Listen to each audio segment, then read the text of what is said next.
দিল্লিতে আবারও মর্মান্তিক ঘটনা, ভারী বৃষ্টিতে বিপর্যস্ত দিল্লি। নিকাশি নালায় পড়ে মৃত্যু হয়েছে মা ও মেয়ের। দিল্লির গাজিয়াবাদের এলাকার এই ঘটনা। বৃষ্টিতে জল জমে যায় নিকাশি নালায় এবং নিকাশি নালায় পড়ে মৃত্যু হয়েছে মা ও মেয়ের। দিল্লির গাজিয়াবাদ এলাকার এই ঘটনা। ভারী বৃষ্টিতে বিপর্যস্ত দিল্লি। বৃষ্টিতে জল জমে যায় নিকাশি নালায় পড়ে মৃত্যু মা ও মেয়ের। দিল্লির গাজিয়াবাদের এই ঘটনা।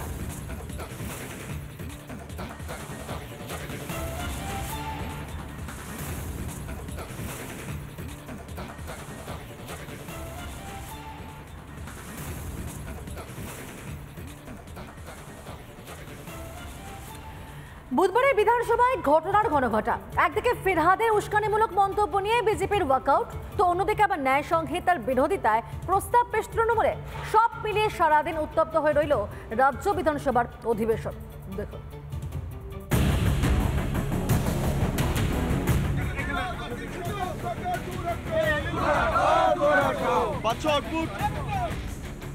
শাসক বিরোধী দরজায় বুধবার দফায় দফায় উত্তপ্ত হয়ে উঠল বিধানসভা। একদিকে ফিরহাদ হাকিমের উস্কানিমূলক মন্তব্য নিয়ে প্রতিবাদ বিজেপির।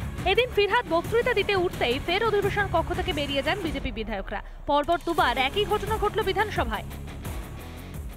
তাকে দিয়ে বারবার বলানোর চেষ্টা করা হচ্ছিল, সেই জায়গায় ভারতীয় জনতা পার্টির বিধায়করা ওনার বক্তব্যের সময় আমরা বেরিয়ে এসেছি। এবার উনি যখন বসেছে, আমাদের যখন বলবার সময় হয়েছে, আমরা আবার এসেছি।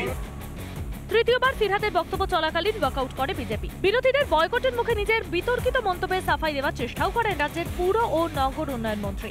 বিধানসভায় ফিরহাদ বলেন, হাউস সম্পর্কিত নয় এমন সাম্প্রদায়িক ইস্যুকে সামনে এনে আলোচনা করা যায় না।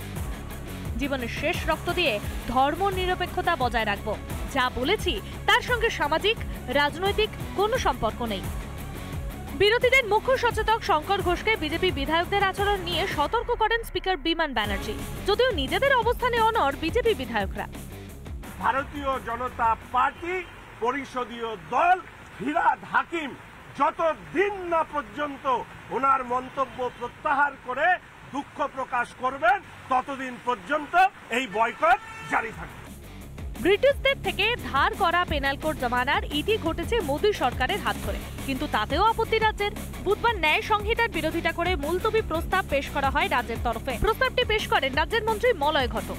ন্যায় সংহিতার বিরোধিতায় রাজ্যের মন্ত্রী চন্দ্রিমা ভট্টাচার্য বলেন, ইন্ডিয়া জোটকে দেখে 2024-এর নির্বাচনের আগে ইন্ডিয়া শব্দটা বাদ দিতে চেয়েছিল কেন্দ্রীয় শাসক দল। তাই ইন্ডিয়ান পেনাল কোডকে নিশানা করা হয়েছে। ল কমিশনকে বাইপাস করে বিল এনে আইনে পরিণত করা হয়েছে। যুক্তরাষ্ট্রীয় পরিকাঠামোতে আক্রমণ করা হয়েছে। আজকে ন্যায় সংহিতা, যে ন্যায় সংহিতা নতুন আইন করা হয়েছে ভারত সরকার থেকে, যেটা আইন হয়ে গেছে, আজকে সেই মমতা ব্যানার্জির বিধানসভাতে তাদের দল সরকার তরফ থেকে তারা এই ন্যায় সংহিতাকে মানবে না, এটা নিয়ে একটা প্রস্তাব এনেছে। সাথেই আমরা বলি যে মমতা ব্যানার্জি পশ্চিমবঙ্গকে অন্য দেশ বানাতে চাইছে। ফিরহাদ হাকিমের প্রকাশ্যে দেওয়া উস্কানি নিয়ে মুখ্যমন্ত্রী বা তার মন্ত্রিসভার কারো কোনো হেলদোল নেই। এদিকে কেন্দ্রের আনা আইনের সরাসরি বিরোধিতা করে প্রস্তাব পাশ করা হচ্ছে বিধানসভায়। তবে কি কেন্দ্রের বিরোধিতাই প্রধান লক্ষ্য শাসক দল তৃণমূলের? রিপাবলিক বাংলা। হস্তক্ষেপে শুটিং শুরু হলো টলিপাড়ায়। ময়দানে নেমে 8 দিনের মধ্যেই সমস্যা সমাধান করে দিলেন মমতা বন্দ্যোপাধ্যায়। অথচ বছরের পর বছর পেরোলেও মিলছে না বকেয়া দিয়ে। নিয়োগের দাবি তো রাজ্য জুড়ে হাহাকার চাকরি প্রার্থীদের। দেখেও দেখছেন না মুখ্যমন্ত্রী, তাহলে কি? উঠছে প্রশ্ন।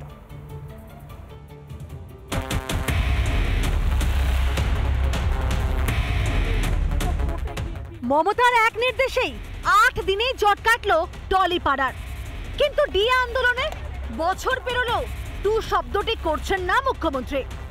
রোদ ঝড় বৃষ্টি সয়ে নিয়োগের দাবিতে আন্দোলনে চাকরি প্রার্থীরাও। ভ্রুক্ষেপ নেই কারো। উনি এই ব্যাপারে কোনো রকম ভ্রুক্ষেপ করছেন না।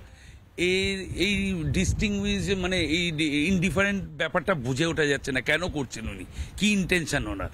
এবং উনি চাইলেই কিন্তু এটাকে মিটিয়ে দিতে পারেন, উনি একটা বসে আলোচনা করলেই মিটিয়ে দিতে পারেন। মেলা খেলার বেলায় উনি একদম যেভাবে স্বতঃস্ফূর্তভাবে এগিয়ে আসছেন, কিন্তু এই যেটা আমাদের রাজ্যের যে মেরুদণ্ড শিক্ষা থেকে শুরু করে বিভিন্ন অফিস যেখানে শূন্য পদ বছরের পর বছর পড়ে রয়েছে সেগুলো পূরণের ব্যাপারে উনি এতটুকু সদর্থক নয়। বাংলার ঘরে ঘরে বিনোদনের রসদ চোকাতেই ব্যস্ত মুখ্যমন্ত্রী, অথচ হকের টাকা পেতে কাঠখড় পুড়িয়েও হচ্ছে না সুরাহা। 8 দিনের মাথায় সিরিয়ালের শুটিং বন্ধ হয়ে গেছে বলে অনেকে ডিপ্রেশনে চলে গেছে। সন্ধ্যাকালীন হয়তো সিরিয়াল সিনেমা দেখতে পাচ্ছে না তারা, কিন্তু আজকে আমাদের 700 দিন ওভার 697 ডেজ আমরা এখানে বসে আছি, কিন্তু আমাদের কথা কেউ ভাবছে না, না সুপ্রিম কোর্ট না রাজ্য সরকার। আমরা কিন্তু যে তিমিরে পড়েছিলাম সেই তিমিরেই পড়ে আছি। 8 দিনের মাথায় ফিল্ম ইন্ডাস্ট্রির জট কাটিয়ে দিলেন তিনি, কিন্তু এই সমস্ত চাকরি প্রার্থীদের কবে জট কাটবে এই প্রশ্নই এই মুহূর্তে করছেন এই চাকরি প্রার্থীরা, যারা কিনা একেবারে দীর্ঘদিন ধরে দীর্ঘ 700 দিনের বেশি সময় ধরে তারা এভাবে পড়ে রয়েছেন মাতঙ্গিনী হাজরা মূর্তির পাদদেশে।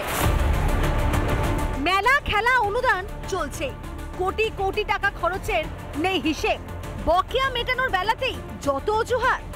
এই যে পুজোর খাতে যে টাকাটা দিচ্ছে সেই টাকার কোনো হিসাব নাই, তাহলে পাবলিকের মানি খরচ হচ্ছে, তার হিসাব সরকার দিচ্ছে না, যা সরকার দিতে বাধ্য।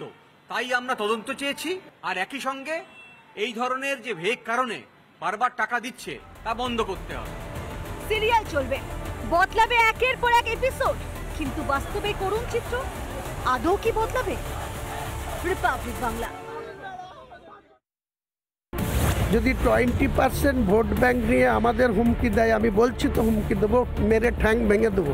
আমি কালকেও বলেছি, আবার বলছি। তার ভাষণের মধ্যে দিয়ে বোঝা যাচ্ছে যে আমরা কোন জেলায় বসবাস করছি আর এই জেলাকে কেন ইউটি করা প্রয়োজন। কেন ভাঙতে পারে, আপনি আমাদেরকে গুলি করে মেরেও দিতে পারেন। আমরা বিচলিত নই, অনুপ্রবেশ ঘটছে, জনবিন্যাস ঘটছে।